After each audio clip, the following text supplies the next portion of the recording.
Hey patrons, thank you so much for all the continued support. It means a lot to me. Hey everybody, Matt here from Matt's Fantasy Book Reviews, and today I'm going to be updating my top 10 favorite books that I've read so far in 2023. So I've been putting these videos out quarterly. We're a little bit past the ending of the third quarter of 2023, so better late than never, but I want to update my list. I've had a ton of movement over the past few months, which is awesome. I feel like this year started a little bit slow. I only had a couple 5-star reads kind of right at the beginning of the year, but the last few months have just been fantastic. And most of the books in this list are ones that are new to this list. So let's start out with number 10, and that is The Tyranny of Faith. This is book 2 of Empire of the Wolf by Richard Swan. This is new to the list. I read this in August. So I was a huge fan of The Justice of Kings, which I think most people are kind of familiar with the name of that book over the title of the series. For whatever reason, the series title hasn't really caught on yet, but loved that book. A great book about a traveling judge kind of in medieval times, that there's kind of this magic involved in how he can get people to confess in trying to solve an individual crime. But at the end of that book, we find that the empire is in major turmoil and this greater problem is going on. And the promise is that we're going to go deal with that bigger, geopolitical issue going on. And that's what we got in the second book. I love that kind of stuff because I got everything that I loved from the first one. This like magical judge that is kind of, that has a lot of complexity to him, rather dark. He's not like this totally upstanding person. I love the side characters in this. His main assistant, this extremely well done woman character. But the greater threat here is making the fantasy elements really start to come out. And that feeling that we're reading an epic fantasy rather than a really isolated story. It still had that really dark nature to it, some kind of horror aspects to it, which I don't get a lot of in fantasy. I don't love horror on its own, but sometimes when blended with fantasy, it can be really well done, like it was here. Number 9 is Of Darkness and Light. This is book 2 of The Bound and the Broken by Ryan Cahill. This is also new to the list, and I read this one in August. Now, once again, I rather liked the first one in this series, of Blood and Fire, but it was very tropey, like extremely tropey. Not to the point where I felt like it ripped off something, but I feel like it was just nothing on its own. It copied so many other things and kind of blended them in a unique way, but it just didn't really stand out. I liked it. I gave it a 4 out of 5. But I was worried going into the next book in the series that we're just kind of going to get this really tropey fantasy series that I've read so many books that feel really similar to it. But I didn't. I got some of these tropes, but it became its own thing. And it was just action-packed, full of characters, full of depth and lore and life. And I couldn't have liked this book that much more. This is the one book that I felt really bad about because, I've read so far like a little over 80 books so far this year. So putting a book at number 9 for the books that I've read this year, when I'm also a rather generous book reviewer, I do give some low reviews, but I give so many 5s. I feel like I give more 5-star reviews than most of the other people that I watch out there. I just love reading books. So to have a book that I really can't think of any negatives to it, to be so far, the 8 other books in this list that are above it, it feels bad, but that just shows you how good the rest of the books are on this list. But yeah, huge fan of this series. And what I've heard is that the third book in the series, universally, I've not heard a single person out of the dozens that have talked to me about this series, that the third is better than the second, and that the second's better than the first. And if that's the case, then I am in for something extremely special when I get to that book a little bit later on this year. Number 8 is The Lies of L Lamura. This is book 1 of Gentleman Bastard by Scott Lynch. This is also new to the list, and I read this one in July. And while it's new to the list, this is not the first time that I've read it. This was a reread for me. It is what I've thought of as one of my favorite books that I've ever read.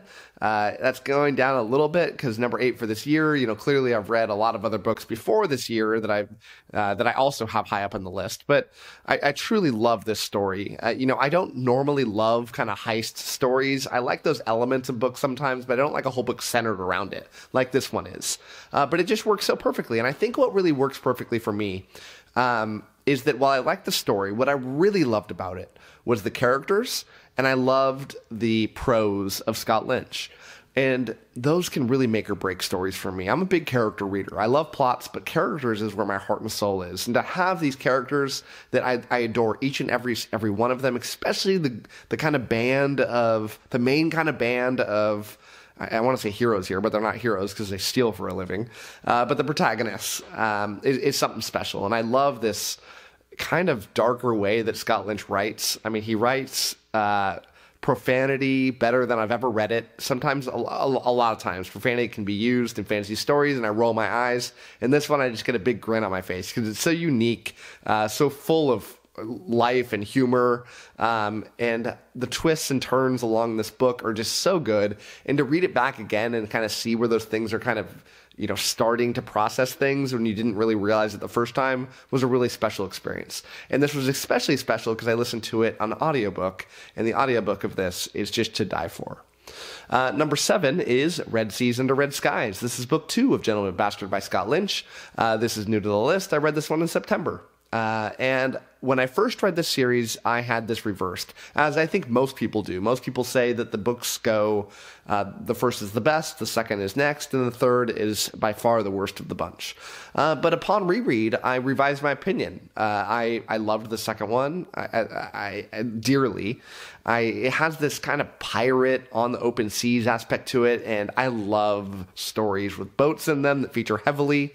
I love the kind of meandering plot. It doesn't feel as tight as the first one, where the first one was, we're going to do a heist, and here's how we're going to get there. This next one was, we're going to maybe do a heist. We're not totally filling the reader in on what we know as the protagonists, and we're going to, twist and turn to try to get there, and tons of crazy things are going to happen on the way.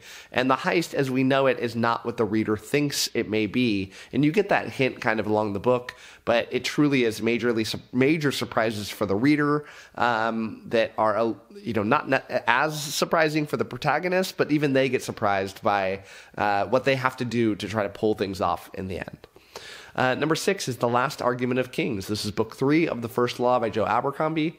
This is also new to the list, and again, a reread. And I think I'm done with rereads after this one on the list. I read this one in September. I just got done reading this, actually, like a week ago. And, God, this is good. It's, again, kind of like The Lies of L Lamura. The plot in this is not the best. The characters are. The prose is. The world is. And even more so than Gentleman Bastard up above, man, these characters are good. Like, I will never forget how wonderful it is to read about Glokta, to read about Logan Ninefingers, the Bloody Nine, to read about Giselle Dan Luthar, to read about Baez, the mage, and a host of other characters that are involved in this that just have so much life to them. And again, in audiobook form, this is, in my opinion, the greatest audiobook works in fantasy history.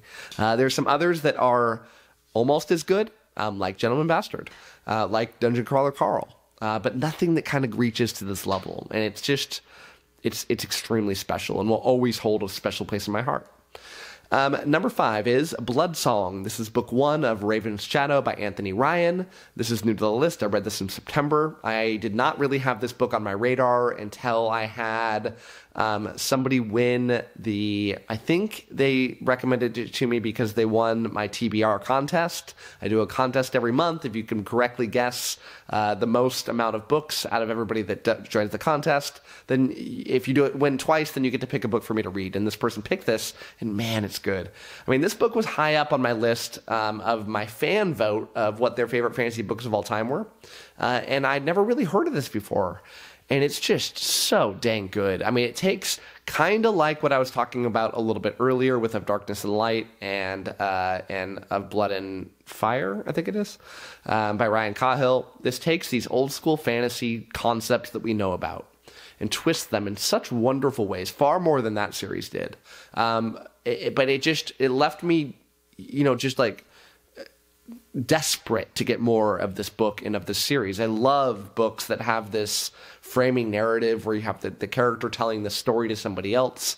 We kind of know where it's going to end up going, but we get to watch that process be led there. love the magic in the story. I love the camaraderie between these friends that are growing up from, it almost feels like a boot camp where they're going to go through some intense training. They don't know each other. They're in a really bad circumstance, but they have to band together to become this amazing fighting force. It's incredible. Number 4 is Demon in White. This is book 3 of The Sun Eater by _Christopher Ruocchio. Again, new to the list. Read this one in September. And man, Sun Eater. Sun Eater is probably the most underappreciated fantasy series that I've ever read. I cannot comprehend why more people aren't getting into this in the wider sphere. I mean, the booktube community has really kind of latched onto this one. I feel like most of the booktubers that I watch, even very large ones, have covered this book and love this book and love this series. But it hasn't just caught on with the masses yet, as evident by the low amount of ratings and reviews on things like Goodreads and Amazon. But God, does this guy deserve it. And this book in particular is the best of the bunch. I think almost everybody would agree with that. This seems to be the predominant opinion. The book 3 is the best. It just takes these concepts of this guy, again, a framing narrative, but this epic, heroic fashion where, maybe not heroic, maybe the opposite of that, cowardly or something. But you have this guy who has destroyed an alien race, like all of them, and he is now, both hero and villain, and for what he's done, and he's telling his life story from the most humblest of roots. Not necessarily the most humblest, but from very humble roots to like the most important guy in the universe. And it's really cool to watch that we're finally to this point in the series where he has immense power, great magical elements coming into it, amazingly deep concepts, wonderful kind of philosophical outlooks on things that Christopher Ruocchio can somehow get from his head to the paper, of the sort that I feel like is only rivaled by somebody like a Steven Erikson. It's wonderful stuff, and yeah, I have several more books to go in this series, and I'm eagerly looking forward to it. Number 3 is The Wall of Storms. This is book 2 of Dandelion Dynasty by Ken Liu. This was formerly number 2 on the list, so we're at one that actually was on this list before. And I think a lot of people would tell you that this is the best book in the Dandelion Dynasty. I think there's a lot of different opinions. I think the only one that most people agree with is number 3 is the worst one, but you get kind of ranging opinions on that. But a lot of people think number 2 is the best. This is just an amazing tale, the series in general, of the fall of an empire and the rise of a new one, and what that rise entails. Now, in the first book, you had the history of it. In the second book through the fourth, you actually get the story and how they're going to deal with this external threat, and internal threats. With all of this, Chinese history kind of blending into it, and it's so deep, and the themes are so wonderful. The characters are there's so many of them that are so wonderfully done. It's a beautiful story. And in the second one, Wall of Storms, where you get that plot really coming out in ways that you would never expect. I think you need to go into the story without really knowing anything, because you'll just kind of be shocked at what's done, the epic nature of the events that go down. It's awesome. Book number 2 is Speaking Bones. It's book 4 of the Dandelion Dynasty by Ken Liu. New to the list. I read this one in September. And I'm a sucker for endings to stories, especially when they can stick the landing, and this one very much did. I had no idea how the story was going to end. I was sad to read this one because I know that it's the end of the series. And this is turned into, because of this book, what I think is my second favorite series of all time, only behind Malazan Book of the Fallen. And it overtook The First Law by Joe Abercrombie as my second favorite. And it's just, I can't really talk too much about what happens in this book, other than you just kind of have to trust the author that things are going to come around, that you're going to really, while you might not like or even appreciate the decisions that a lot of the characters did, you will actually understand them and see things from their perspective. I love when that's the case. I love when things aren't necessarily black and white, but you get this gray that makes sense. A lot of gray sometimes I find is done just for the sake of doing it. But here it makes sense for the story. and just wraps things up very beautifully.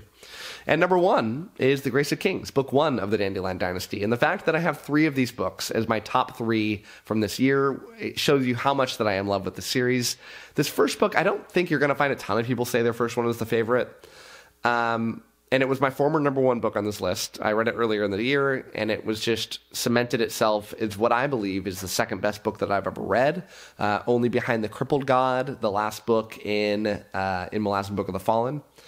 But I love the way the story was told, and I've never read a book quite like it, where you have essentially a history lesson being taught to this world in, 700 pages, which is quite a lot of pages.